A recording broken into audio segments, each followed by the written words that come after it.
Bien, y vamos a hablar de un tema que tiene trascendencia nacional, que es la inauguración hoy del tramo final del tren El Insurgente, que ya va a comunicar y comunica definitivamente a la Ciudad de México con Toluca. Estamos hablando de una zona donde vivimos 24 millones de personas y que diariamente va a estar transportando a un promedio de 140,000 personas.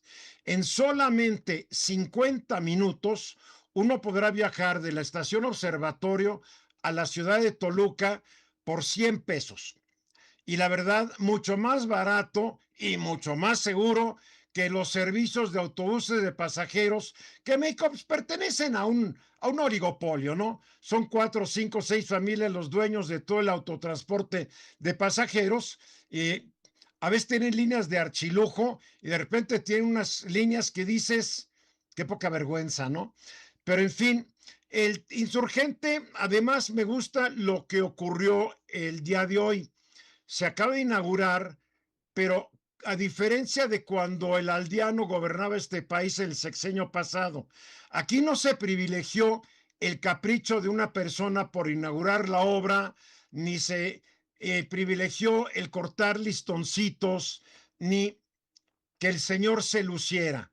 Aquí este tren se ha inaugurado después de 113,000 kilómetros recorridos de pruebas para garantizar que todo va a funcionar. Algunos datos de este tren.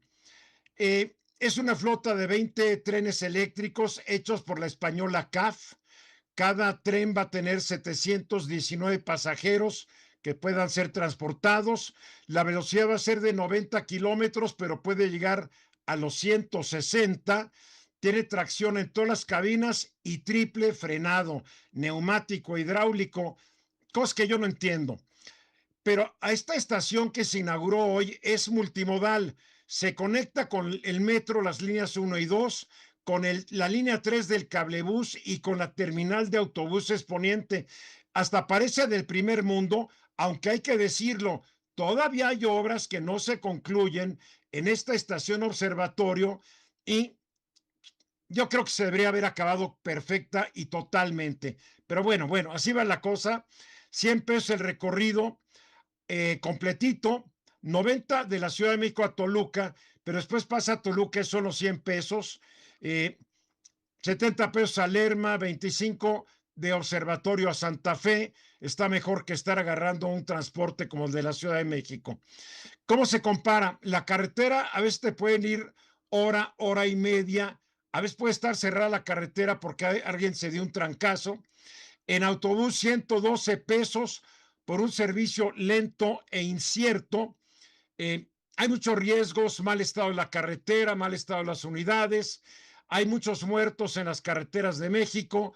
A ver, los choferes de los autobuses los hacen trabajar 12, 14, 16 horas, ya ahí van empastillados. Terrible la explotación de estos trabajadores.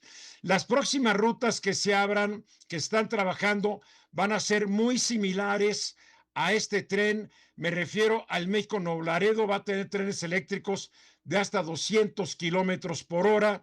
El México Guadalajara también va a tener, como esto, va a ser una vía confinada, y yo omití decirlo al principio.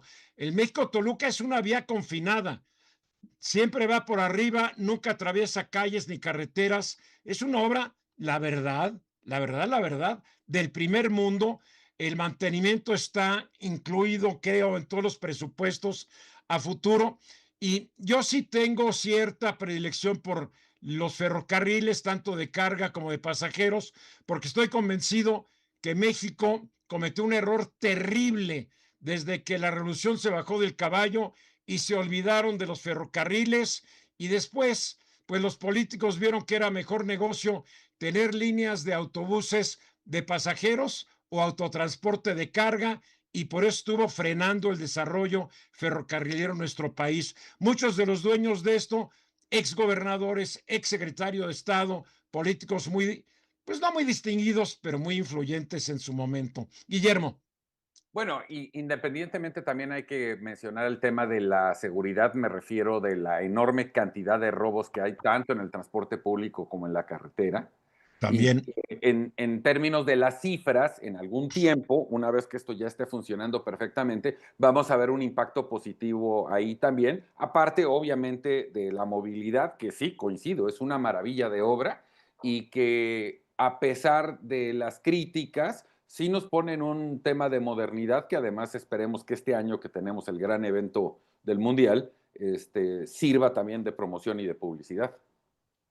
Rodrigo, José Luis, Mira, lo primero, Eduardo, si me permites, yo creo que las rieles son lo que hace que un país se desarrolle. A partir de las rieles es de donde sale todo el desarrollo de un país. Por eso es que es tan caro y por eso es que al final del día, digamos, tiene que ser subsidiado. Pero lo más claro. importante es lo que tú dijiste. Se hicieron muchísimas pruebas antes de poder inaugurarlo. Porque pues ya vimos lo que ha pasado con el transísmico y ya vimos lo que pasó con el Tren Maya, que ha tenido errores tras error, que bueno, primero hay que combatir todo eso para poder dar por pues, abierta la red de carretera, de ferrocarril, perdón. Los caprichos de López Obrador costaron 14 muertos en diciembre pasado en el descarrilamiento allá en el tren transoceánico y también provocó muchos costos y muchos daños cuando también se descarriló el tren Maya. Ah, ¿por qué? Porque no se habían certificado estas obras. Esta obra ya está archicertificada internacionalmente, como estarán las próximas. Salen caros los caprichos. Estos 14 muertos sobre la conciencia de ya saben quién. José Luis, Uno de los elementos para el crecimiento económico y mejorar los salarios en el país es sin duda el incremento de la productividad. Bien ujú, mencionaba Guillermo que la movilidad es importante en este proyecto y sin duda que Toluca y la zona metropolitana van a mejorar y van a permitir elevar la productividad que va a incidir a futuro en el diseño estructural de los salarios de todas las personas que viven en una parte y trabajan en el otro extremo o en intermedios. Y lo sumaría que yo estoy, generalmente, sí, sí, dime Guillermo. la calidad de vida de la gente que se transporta, que va a ocupar menos tiempo, independientemente de su seguridad, en sus traslados a sus trabajos y en el regreso a su casa. Eso también es calidad de vida. Yo conozco gente que diario viene de Toluca a la Ciudad de México o de la Ciudad de México a Toluca, diario. Se van por la carretera o se van en un autobús. ¿Sabes cuánta gente va a decidir irse a vivir a Toluca, salirse de la Ciudad de México y ir y venir todos los días como en otras capitales o grandes ciudades del mundo? La gente se echa una hora en transporte ferrocarrilero para ir a trabajar. A ver qué le pasa a Toluca, a ver si va a tener la infraestructura para poder recibir a una bola de migrantes de la Ciudad de México que seguramente se van a ir a vivir para allá, ¿eh? Porque es un fenómeno que siempre ocurre. Bueno, pero además vas a tener el tema de la seguridad muy claro, ¿no? Cada vez que te subes a un camión, entras a una carretera, son muchas gentes que están en vehículos automotores que, bueno, arriesgan la vida yendo a trabajar, como bien dices, o regresando a trabajar dos ¿Sí? veces en un día. Con esto yo creo que se van a ahorrar muchos accidentes, Eduardo. En 2024 murieron 16,654 personas en las carreteras de nuestro país, 45 muertos al día, muchos de estos involucrados en autotransporte de carga y de pasajeros, choferes sobreexplotados, unidades que se les van los frenos, etcétera, etcétera. Que haya más ferrocarriles en este país, a todos nos beneficia. Y vamos a los mensajes.